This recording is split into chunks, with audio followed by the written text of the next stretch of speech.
So how to fix Instagram filters not working or not showing or having a glitch?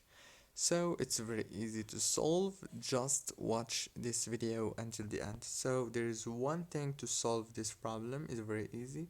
Just open the settings on your phone, go to the wireless and networks, enable the airplane mode like this, and then disable it again like this.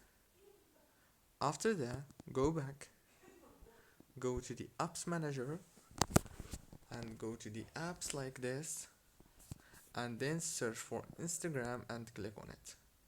After that, all what you have to do now is very simple. Just click on this notifications management. Disable the notifications and enable them again. Go back, click on force stop and go to the storage, click on clear data.